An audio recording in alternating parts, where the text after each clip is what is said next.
எல்லாருக்கும் வணக்கம். இன்றைக்கி அப்பார்ட்மெண்ட் குக்கிங் சீரீஸில் பட்டர் சிக்கன் தான் பார்க்க போகிறோம். நாங்கள் வந்து சமையல் கற்றுக்கணும் அப்படின்னு என் பையன் டிசைட் பண்ணோடனே ஒரு லிஸ்ட்டு போட்டோம். அதில் ஃபஸ்ட்டு வந்து என் பையன் சொன்னது பட்டர் சிக்கன் தான். ஸோ அதுக்கு வந்து முதல்ல போன்லெஸ் சிக்கன் பீசஸ் எடுத்து அதை மேரினேட் பண்ணி வச்சுக்கணும். அதுக்கு ginger garlic paste, chilli powder, coriander powder, கொஞ்சம் சால்ட்டு அதெல்லாம் போட்டு நல்லா மிக்ஸ் பண்ணி வச்சுக்கணும். இதை வந்து ஒரு 30 மினிட்ஸ் மேரினேட் பண்ணி வச்சா நல்லாயிருக்கும். இல்லைனாலும் அப்படியே கூட ஃப்ரை பண்ணிக்கலாம். இதை வந்து ஷாலோ ஃப்ரை தான் பண்ண போகிறோம். அதுக்கப்புறமா ஒரு பேஸ் ரெடி பண்ணிவிட்டு இந்த ஷாலோ ஃப்ரை பண்ண சிக்கன் பீசஸ் அதில் போட்டுற வேண்டியதான். இதுக்கு தேவையான ஐட்டம்ஸ் பார்த்திங்கன்னா ginger garlic paste, garam masala, கொத்தமல்லி பவுடர், சில்லி பவுடர், ஒரு ரெட் ஆனியன், அப்புறம் கசூரி மேத்தி. இது கடைசியில் போடணும், ரொம்ப நல்லாயிருக்கும், அப்போ தான் ஃப்ளேவர் வரும். அப்புறமா டொமேட்டோ பேஸ்ட்டு, 2 ஃப்ரெஷ் டொமேட்டோஸ். இது ஆப்ஷனல், வேணுன்னா போட்டுக்கலாம், இல்லைன்னா விட்டுறலாம். காலேஜ் அப்பார்ட்மெண்ட்டில் எப்போயுமே வச்சுருப்பான்னு சொல்ல முடியாது, அதனால தான் அந்த ஆப்ஷன் கொடுத்துருக்கேன். அப்புறம் ஹெவி விப்பிங் க்ரீம், இது தேவையான ஐட்டம். ஆனால் இது கிடைக்கலன்னா ஒரு 2 table spoon butter, 2 table spoon milk, அதை நல்லா மிக்ஸ் பண்ணி போட்டிங்கன்னா அது கூட ஹெவி விப்பிங் க்ரீம் மாதிரி தான் இருக்கும். அந்த டிப்பையும் அவனுக்கு நான் சொல்லி கொடுத்துருக்கேன். இதுக்கு வந்து முதல்ல ஆனியனை கட் பண்ணணும். இன்றைக்கி வந்து நாங்கள் ஒரு எலக்ட்ரிக் சாப்பர் யூஸ் பண்ண போகிறோம். அது என்கிட்ட இருந்துச்சு, நான் ரொம்ப நாளாக யூஸ் பண்ணாமல் வச்சுருந்தேன். தேங்க்ஸ் கிவிங் சேலில் வாங்கினதுன்னு நினைக்கிறேன். ஸோ அந்த சாப்பர் தான் இன்றைக்கி ட்ரை பண்ண போகிறோம். அதுக்கு ஆனியனை வந்து பெரிய பெரிய சங்க்ஸாக கட் பண்ணிக்கணும். அவன் வந்து இது ரொம்ப ஆசையாக பண்ணான், ஏன்னா ஃப்ரெண்ட்ஸ் எல்லாம் நல்லா சாப்பிடுவாங்க, அவங்களுக்குலாம் செஞ்சு கொடுக்கணும் அப்படின்னு சொல்லிட்டு இருந்தான். இந்த ஆனியன் கட் பண்ணுறது தான் டைம் எடுத்துக்கிறது அப்படின்னு சொன்னதால தான் இந்த சாப்பரை ட்ரை பண்ணோம். நீங்கள் எனக்கு கமெண்ட்ஸ்லாம் கூட பண்ணியிருந்தீங்க, அப்புறம் மெசேஜும் பண்ணியிருந்தீங்க, இந்த ரெசிபீஸ் வந்து நல்லா இருக்குது பார்க்குறதுக்கு அப்படின்ட்டு. உங்கள் பசங்க யாராவது காலேஜ் போனால், இல்லை ஸ்கூல் பசங்க, இல்லை உங்கள் பசங்களுக்கு சமையல் சொல்லிக் கொடுக்கணுன்னா கூட இதெல்லாம் பாருங்கள். அவன் வந்து ஸ்கூல் படிக்கிறப்பயே இந்தியன் குக்கிங்லாம் ட்ரை பண்ணலாம் வாடா, நான் சொல்லிக் கொடுக்குறேன் அப்படின்னு சொன்னப்போ அப்போல்லாம் வேணான்னு சொல்லிட்டான்.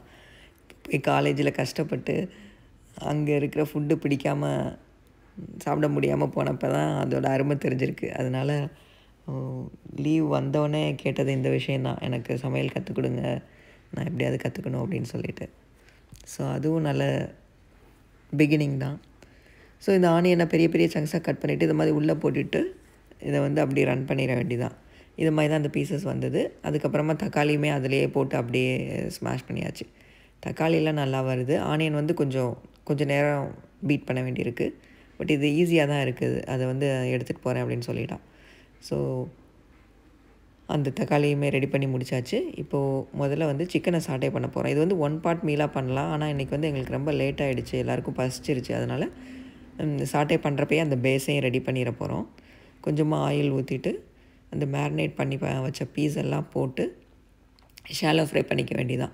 இது வந்து ஹெல்த்தியாக பண்ணணும் அப்படின்னு நினச்சிங்கன்னா இதையே அப்படியே அவனில் ஸ்ப்ரெட் பண்ணி பேக் பண்ணி எடுத்துக்கலாம். அதுக்கு வந்து ஒரு 20 மினிட்ஸ் பேக்கிங் வச்சிங்கன்னா அதுவும் ரெடி ஆகிடும்.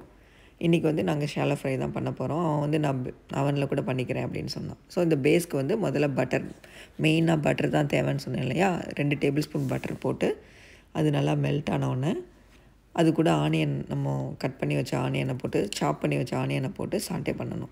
இந்த பேஸ் ரொம்ப ஈஸி. எல்லா இன்க்ரீடியன்ஸும் உங்களுக்கு ரெடியாக இருந்தால் பேசிக் இன்க்ரீடியன்ட்ஸ் வச்சு ஈஸியாக பண்ணிடலாம். இன்னொரு டிப் என்னென்னா, இந்த பேஸை வந்து கூட வீக்கெண்டில் பண்ணி வச்சுக்கலாம்.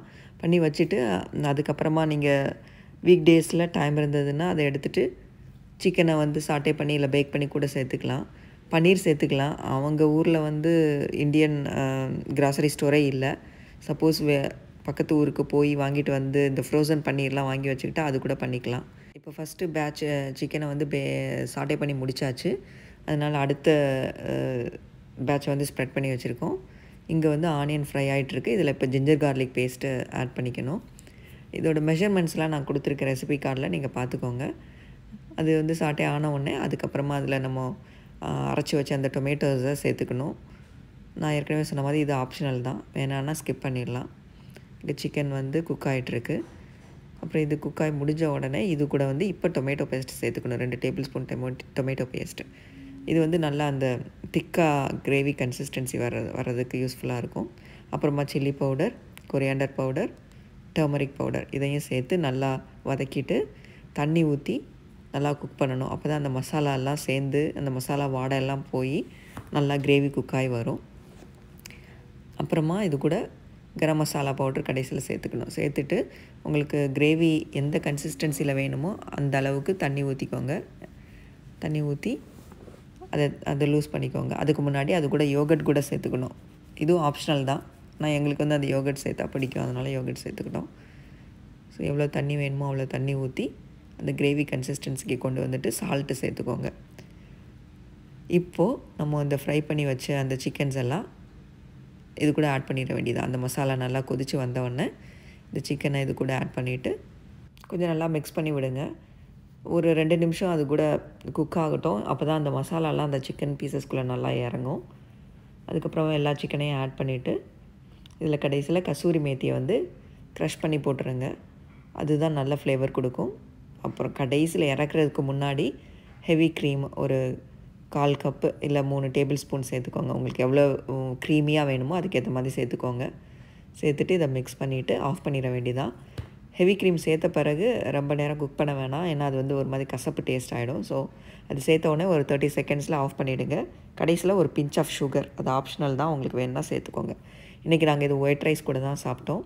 உங்களோட என்கரேஜ்மெண்ட்ஸ்க்கும் கமெண்ட்ஸ்க்கும் ரொம்ப தேங்க்ஸ். எல்லாத்தையும் நான் என் பையன்கிட்ட ஷேர் பண்ணிகிட்ருக்கேன். நிறைய ரெசிபிஸ் இருக்குது, அதெல்லாம் போடுறேன். நெக்ஸ்ட் வீக்லேருந்து எனக்கு ஸ்கூல் ஸ்டார்ட் ஆகிடும். அவன் அடுத்த மாதம் தான் காலேஜ் போகணும். ஸோ நான் ஸ்கூல் போகிறப்பெல்லாம் அவனையும் சமையல் பண்ண சொல்லியிருக்கேன். உங்களுக்கு இந்த வீடியோ பிடிச்சிருந்ததுன்னா லைக் பண்ணுங்கள், சப்ஸ்கிரைப் பண்ணுங்கள். தேங்க்யூ.